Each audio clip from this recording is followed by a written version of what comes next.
So this is the part where I confess that I am not playing the pure Sailor Moon Another Story experience, because like the encounter rate is kind of obnoxious in the original game. So there are two mods that have been applied to this ROM. One of them just halves the encounter rate and doubles all the XP and money that you get from the individual battles. The encounter rate's still quite high in spite of this. Cheats. The other mod is called Swiss Manicure, and we will get to what that's for in a few parts, because it basically just exists to deal with an obnoxious difficulty spike in Chapter 2. And it really only mitigates that a very tiny bit.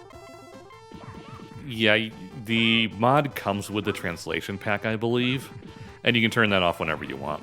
Yeah, it's packaged with the translation pack if you downloaded it as a set of patches anyway. But like the version that I'm using was pre-patched with all 3 patches to begin with, because that's just simpler for me. So, this is a good time to mention that all of the random monsters that you fight as enemies are monsters that the group has taken down at one time or another over the course of the first 3 or so seasons. And I think like there are a few monsters from the movies as well.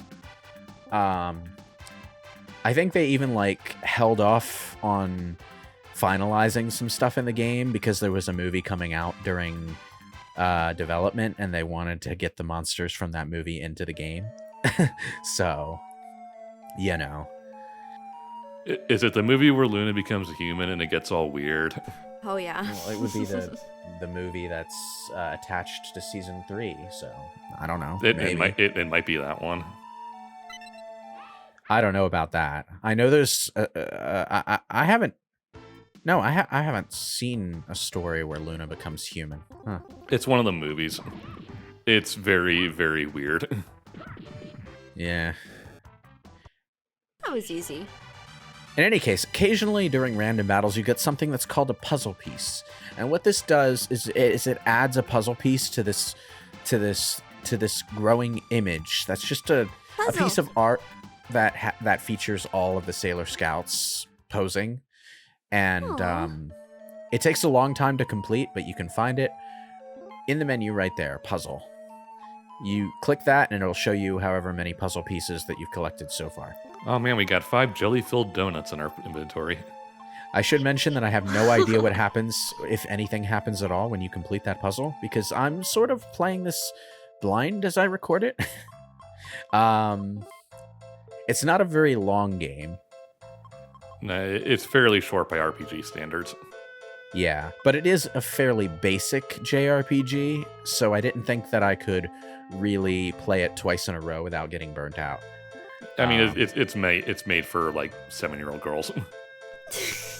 Yeah, that's fair. Yeah, all the outer senshi are here too. They're just not playable yet, and you basically have to like find. The best thing to do is just look up what the combinations are and just stack them together and unlock the links that way. Mm-hmm. Yeah.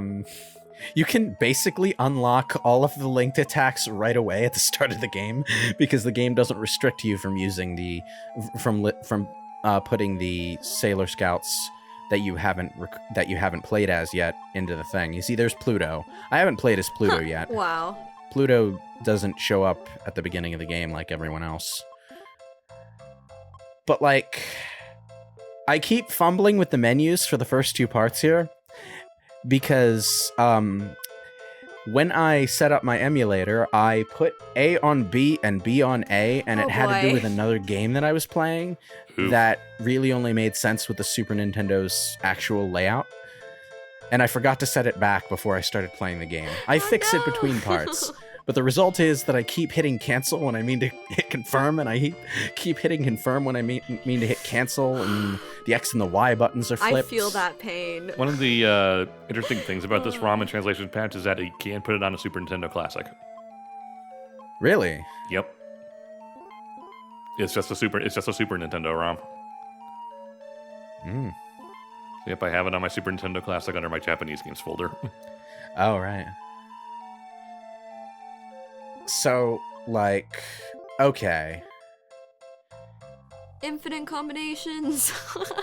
It's actually not. There actually aren't that many combinations. Most of them involve like the main 5. Yeah. There are a few that have some of the later ones involved, but they're not very common, and it's just one of those. It's neat to have, but you don't really need to worry about them too much. Well, a lot of the combinations have to do with like characters who have relationships with each other. Now, obviously, the main 5 hang out a lot, so they all have relationships with each other. The outer Senshi and Mini Moon over there are like kind of hard to get down, but like Mini Moon and Pluto have a friendship, so they have a link attack. Mini Moon and Saturn have a friendship, so they have a link attack. And of course, the cousins over there have a link attack with each other. But like, they don't have quite so many link attacks with the main 5. They have a few, but it's like Neptune and Mercury, because they both use water, they have a combination. Stuff like that. He's only taking a nap. He's only been knocked unconscious. He'll be fine. He doesn't have a concussion or anything. He looks fine. So, a gimmick of this is that time is being messed with, so a lot of old enemies are coming back. Oh boy, are we going to get to fight the Death Egg robot? They don't go quite as heavily into that as you would expect them to. It's mostly just an excuse to have a lot of old monsters in the random battles. But the villain of Season 3 does indeed come back, which is going to come up later. The portrait for Ryo here makes him look like he's 5. Well, they are in middle school, and Ryo's a bit of a genius, so I think he's actually younger than the others and has just been moved up a few grades. But it's been a while since I've watched that episode. This is an anime-only character, so I'm trying to remember, but I don't. Or he got put on a literal bus. I think he was one of the Rainbow Crystal characters, which was an entirely anime-only thing. I was like, help, we need something to extend the first arc for another goddamn 20 episodes, and and the manga is like going to take a while to catch up to where we're at because it's a monthly manga. Oh jeez. I like this bit where the fire just explodes in her face. One of the things that I will say is that all right, the characters in this game do like inherit some of the anime only quirks, like Jupiter seeing every guy that she ever meets as looking like that one upperclassman who broke her heart that one time. Yeah, that happened once in the manga. It happens every 2 episodes in the anime. I don't That's one of those things that makes you want to say, shut up, it's an endearing character trait in that totally him Daisy voice. But like, okay. So I just imagine Makoto waiting at the gas station. Can I touch your hand? One of the things I'm going to say is that Rei is a lot more bearable here. Much like Usagi, it seems like they leaned into our manga characterization, which is good. Because in the anime, Rei is kind of just like a malicious piece of shit a lot of the time. I don't know. Maybe she gets better by season 3, but I doubt it. Hey, quirky old anime grandpa.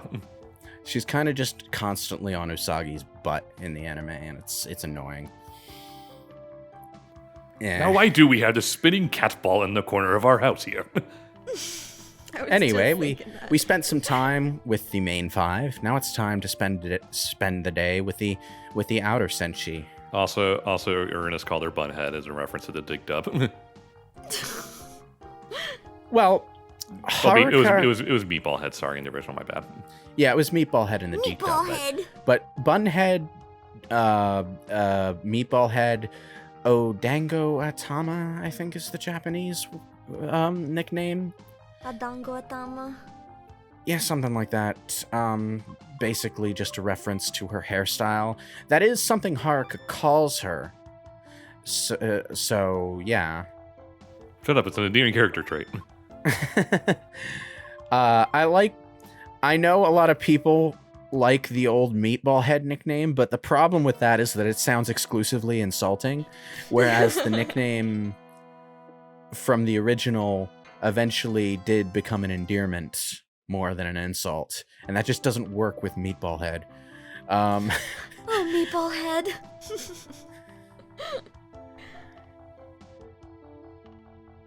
But, like, so Bunhead makes a bit more sense. It's just not as punchy, unfortunately. Bye, Luna. Bye-bye. You gonna go to your arcade magic computer thingy? Not just a magic computer thing, but an entire underground computer room hidden beneath the arcade. How did it get there? The world will never know. Space magic. Probably, yeah. New. My favorite detail about that is, like, from the manga and Crystal, like, Sailor V legitimately communicates with Sailor Moon at one point through her character in the Sailor V video game. That never happens in the 90s anime, I don't think. It's just, like, such a weird out there moment. Oh, the car almost ran me over. Don't worry, It's I'm a actually kind superhero. of it's actually kind of funny because, like, the cars will never hit you. You can stand on the exact same pixel that they cross over, and they'll just pass right through you. Okay. But the speed at which the cars run is the exact same speed as your running speed. So Zooming. this gem is beautiful, but will I wear it, or will it wear me? Now, of course, this is a Sailor Moon game, so we don't exactly have weapons. What we do have is accessories. So basically, all of your equipment is just the accessory system from any other RPG. You can absolutely just pile on 3 of the same accessory if you want. Really? Yeah. Oh my gosh. So, like, when I get to the Sailor Jupiter section later, I just say fuck it and throw 3 bracelets on her because those boost your attack. And it's Sailor Jupiter, so I figure attack is the way to go. But, honestly, the game's not that hard outside of the one boss fight in Chapter 2, so you don't really have to pay too much attention to this, and in the Chapter 2 sections, the main 4, they get special accessories that are custom made for themselves that are better than anything you can get in the store. So you don't really have to pay too much attention to the equipment system. One thing you used to have to do, though, is buy exactly 1 manicure and exactly 1 face cream and save them for that one boss in Chapter 2. Oh my goodness. Save them for that one boss in Chapter 2. Don't use them on anything else because that boss is... Okay, the manicure boosts your attack and the face cream boosts your defense, right? Oh my gosh. You'll see. You will see. You have to have perfect nails in order to get perfect punches. Yeah, absolutely. I mean, we're all wearing gloves, so I don't see how it factors in. Imagine them at the start of the battle. It's like, hold on, we got a door, and nails take off their gloves and just start filing them down. I mean, it's fine. We joke about it, but it's fine. It's thematically appropriate. It's works. fun. It works. You can absolutely explore the school and talk to people if you want, but It's Molly. there's no point going in here right now, so... You forgot you're supposed to meet. Unfortunately, this is 1995. No one has any idea what cell phones are yet. Unfortunately, the exploration factor in this game is not great. It is not an exceptionally replayable game in that sense. Most of what you find along the way is, like, right in your path. You can go off the beaten path occasionally, but usually that just means going to a cave or something that you're supposed to go to later, running around for 5 minutes fighting random battles because you're not supposed to be there yet, but the game's not going to stop you from exploring it. That happened. Basically, the school that we just entered is a dungeon that we're going to go into a little bit later, and the game doesn't stop you from entering it, but there's no reason to at this point. Unless you just really want to see those 2 lines of dialogue from Naru. Anyway, quick story recap. Hotaru Tomoe is Sailor Saturn. What's that, you ask? There's actually a Sailor Saturn? I don't remember that. Well, yeah. She's kind of like the Sailor Scout who's supposed to end the solar system as we know it. So, so she doesn't have a very large part in the story, owing to the fact that, you know, normally her waking up is kind of a big deal. She died and reincarnated as a baby at the end of the 3rd arc, but because time is going screwy, she's reverted to her Season 3 state. In other words, she's alive again, and she's in pain like she was in Season 3, but she's already awakened as a Sailor Scout, and the time fuckery can't mess with that, so she also has her Sailor Saturn powers now. I think she's also the character in the fighting game on Super Nintendo who's busted as hell. Probably. I know one of the characters in that game is extremely busted. I mean, I wouldn't be surprised if Sailor Saturn was busted in that game, because that's just accurate to what she's like. She's so powerful enough to end the solar system. You know, it's kind of a big deal. They tried to Green Ranger her and it didn't quite catch on. Well, Sailor Saturn is one of those things that I think works better in Crystal / the manga, where, you know, it's just a focused arc, and, you know, she shows up for her bit, and then she exits stage left. But, like, okay. So, I'm trying to figure out if... Now, you know what? I'm probably mistaken. I'm trying to figure out if, like, I'm trying to remember if at the end of Season 3, in the 90s anime, did little baby Hotaru go back with her father? Or was she with Neptune and Uranus, like in the manga? I'm not sure. I feel like I know the answer to this question, but I'm not remembering it. Oh well. See, I'm trying to track the points where this game aligns with the anime and where it doesn't align with the anime, because it seems like the game kind of plays fast and loose with that at times. Uh-oh. What are you? It's a monster disguised as a nurse. Just a Joker walks in from Dark Knight. Oh my god. Hi.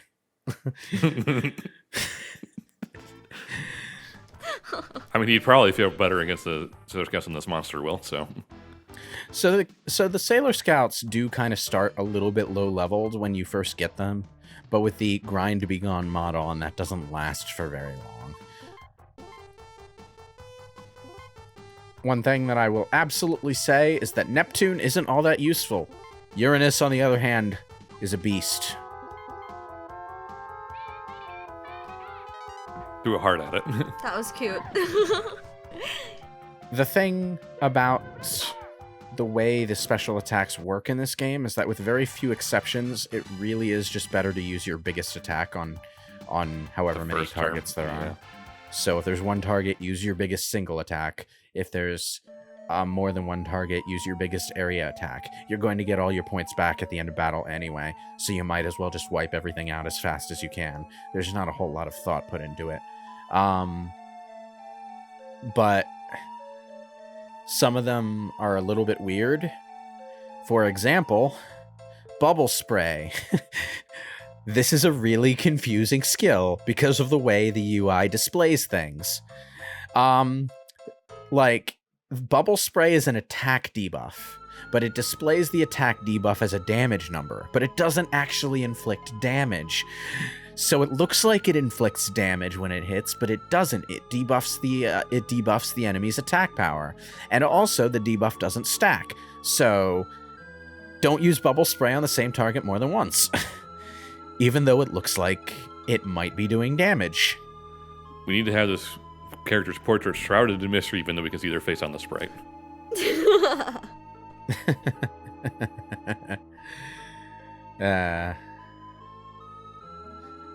Anyway, these are the Oppositio soldiers. Each one of them is basically a rival to one of the main 5 Sailor Scouts. You can tell which one is Usagi's, can't you? I don't know. It's so hard to tell. So, yeah. There's this theme with these 5 where they all, in one way or another, sort of wanted to be like the Sailor Scouts, and that desire sort of got twisted. But, that's about as far into it as I know, because, I haven't gotten far enough in the game to know what their deal is yet, so I'm interested. But, yeah, they're basically just evil Sailor Scouts. They even have the tiaras. It's funny that they went in this direction with these enemies, though, considering that, like, 2 seasons from now, in an arc that wasn't written yet at this time, the enemies would actually be evil Sailor Scouts. Oops. Sort of jumped the gun on that one, didn't ya?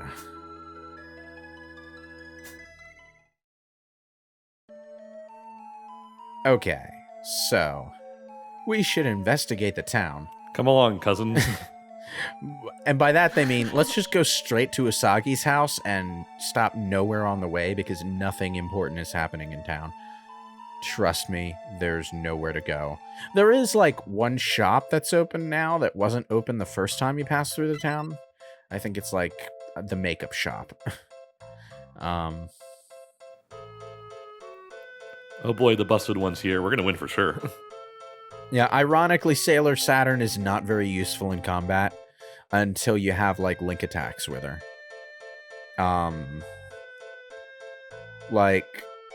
And I don't think she has a link attack with any of these 3, so, oops. Yeah, oof.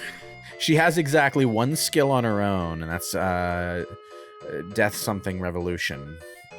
And, it's an area attack that doesn't do a whole lot of damage. Let's say, at least it's a party member who can, kick or something. Yeah. Also, she can take hits for people. One thing that I'm not going to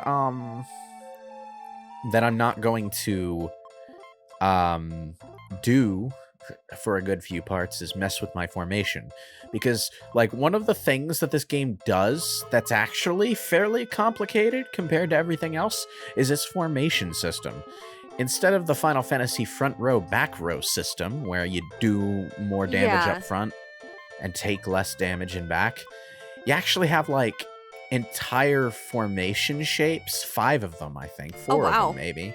You have, like, there's an arrowhead, there's a reverse arrowhead, there's a formation where you're all clustered around each other in a circle, there's one where you're standing in a line, there's just different formations that you can be in other than the standard Final Fantasy standing in a diagonal line thing that we're doing now. And one of the things about that is the formation that's default, the standing in a line default formation, is the worst formation because everyone is just in the middle, not doing their maximum amount of damage, and not being particularly protected either. So the results is that, like, you're already in a suboptimal situation here, where you're not winning battles as fast as you could be, but you're also, like, not as protected as you could be. You're gonna want to have at least one person, like, way up front, because then you can just nuke all the random battles with, like, a decently strong attack, and most of the enemies will go down in one hit to that. It's just so weird that this game is so straightforward in so many ways, and yet they have this formation system in it. It's just, where did that design decision come from? It's like there was one designer on the team who wanted to make a really intricate RPG, but the only thing he was put in charge of was formations. At the very least, it gives the game a little bit more of an identity gameplay-wise compared to just stand in a row and bop them on the head. Yeah. And, later in the game, you can do some interesting stuff with the formations once you have, like, a full party. But, like, for Chapter 2, you have one party member. Just put your party member, like, up front in the arrowhead position.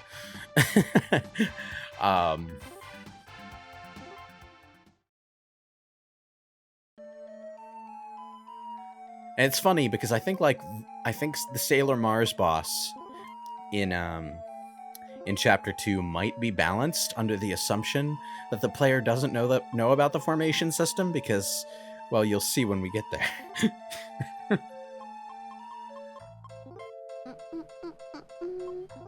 We got orange juice? No, we have Orange J, not juice. I'm sorry, J. Orange J. What is this Orange J? It's just a letter J in orange And cut it's out orange. from paper. We eat it to heal. Okay.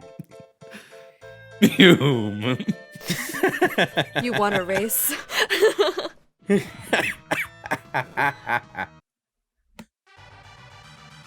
More Orange J. I like how the victory theme very clearly has some Final Fantasy. Da, na, na, na, na, na, na, na, na, and that. To tell you the truth, I'm not familiar enough with Sailor Moon's anime soundtrack to know if that aligns with any particular piece of music. I don't think the victory theme does. I think it's I just don't think they think did it's at just your all. stock Final Fantasy victory parody thing. Well, yeah, but they might have taken a bit of some other track's tune from it, you know. Yeah. With the decisions that they've made in the creation of this game, I wouldn't be surprised if they did. In any case, one of the things that I did, which turned out to be somewhat pointless, was I spent a while grinding in this section just so that I would have enough money to give everyone An accessory. Some jewelry. accessories, yes. Oh. Not just everyone on my party. I also grind for about 10 minutes so that I have a full set of 3 accessories for the main 5 once I play as them again. Fair. We need to give pretty accessories to the one who wears a boy's uniform and basically gets confused as a guy all the time.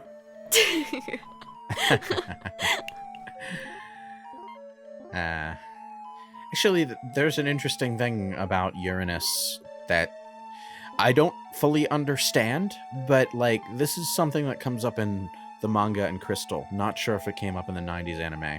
Haven't gotten that far into the new dub. But apparently, as in her role as Sailor Uranus, she's metaphysically both male and female, so it's not just cross-dressing. Huh. She's actually It's just weird because Takeuchi is just kind of weird on that. At times, sometimes she's really progressive about it, and then there's other times where the Sailor Star season happened, and she was vehemently against the whole there are girls who disguise themselves as actual men then transform back into girls. It's only girls can be Sailor Scouts, and it's just but aren't they supposed to be originally? But it's a disguise, or it's she was just really weird about it.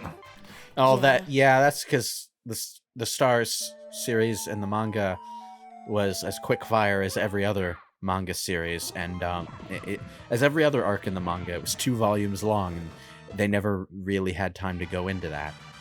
But in the manga, the Starlights show up, and yeah, they're disguised, but it lasts for 2 issues because the shit hits the fan immediately, and that whole runaround with the idol group actually being an idol group and the main 5 chasing after them and getting into shenanigans around them, that never happens in the manga. Galaxia pretty much shows up right away and starts killing off the Sailor Scouts one after another. It's yeah. I'm not really sure what to feel about the Stars series, to be honest, because the way that entire arc in the manga is written is, I don't know, it feels like a fever dream half the time, and they haven't adapted it into Crystal yet, so I don't really know whether or not I'll like the arc better if I see it adapted into anime form. Hell, I still need to watch Eternal. Oh, just the Green Reaper floating around your house. Yeah, apparently just one of the stock models for monsters in this game is just a little miniature Grim Reaper. It's very strange. Even when the monster that it represents is not a Grim Reaper. Anyway, I'm sure Shingo will be fine. Let's talk to our Luna P doll for a little bit, and we'll see you all next part.